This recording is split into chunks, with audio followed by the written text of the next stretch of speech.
Sorry, you were expecting me to pay attention to you, weren't you? I mean, you clicked the video and that's meant to be my job, right?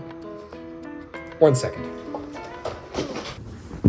It's estimated that general practitioners will encounter something they'll want to research in roughly 60% of all appointments.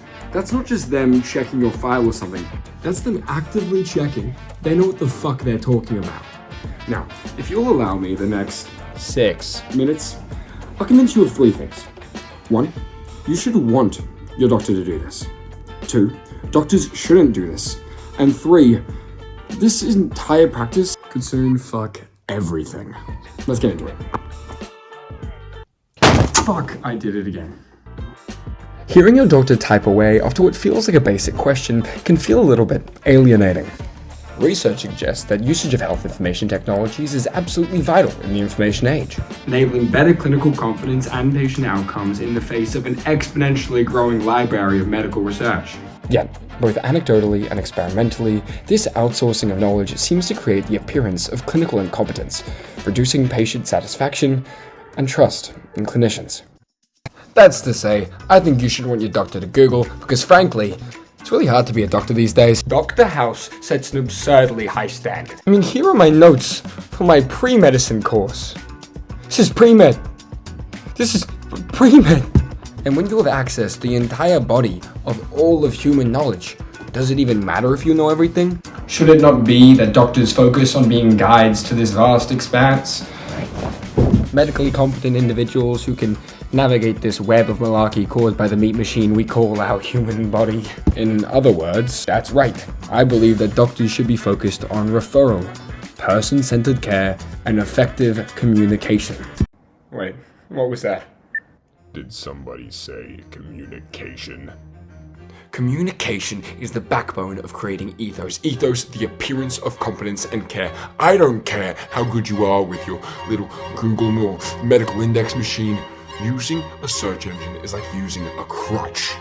If your patient thinks you look like some distracted idiot, you're done. You've noceboed yourself into the shadow realm, bud. Doctors can't Google.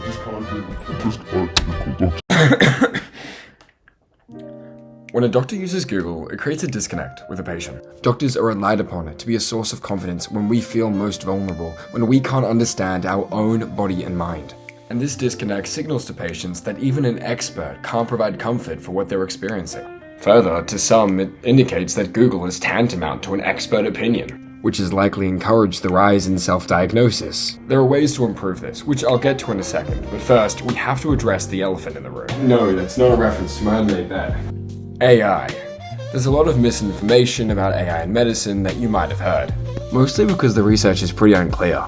It's killed millions of people. It's revolutionized everything. All the radiologists are out of a job.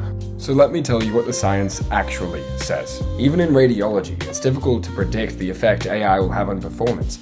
It varies heavily from person to person. However, one finding was that overconfident AI, like those most trusted by regular people, introduce uncertainty that seemed to worsen the performance of even seasoned professionals.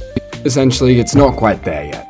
More importantly though, patients report that absolutely any AI use leads to a decreased perception of their physician's competency, trustworthiness, and empathy. And that brings me to my real point. It's not about if you use HIT, it's about how you do it. Socrates once described those who relied on writing over memory as being filled not with wisdom, but the conceit of wisdom. I mean, what a fucking quote, right? And I think it encapsulates the message I'm trying to convey. You have to emphasize the necessity of engagement and understanding. Studies show that effective HIT use, characterized by transparency and collaboration, strengthens patients' trust in their doctor.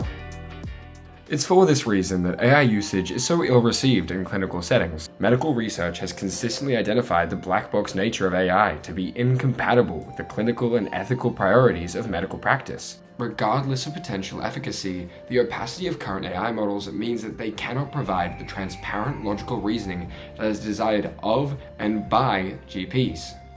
So, in summary, 1. You should want your doctor to Google because it makes them more educated, which is necessary in the information age. 2. Doctors shouldn't Google because it creates the appearance of incompetence, which makes patients trust them less. And 3. AI is ruining this entire practice by decreasing the transparency and value of the entire medical process. And if a doctor does want to use Google, they'll have to ask themselves a few questions. Is it beneficial to the patient? Either being transparent, collaborative, using reliable data, and demonstrating care?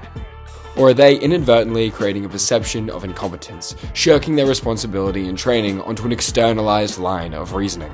It's the answer to these questions that matter. Whether it's with a whiteboard, a model, or a Google diagram, GPs need to give their patients insight into why they do what they do. And for fuck's sake, pay attention to them. Thank you for watching. This is my first video. If you want to see an essay on this topic, it's down below, alongside all my citations, sources, and all the music used in this video. Hope you enjoyed.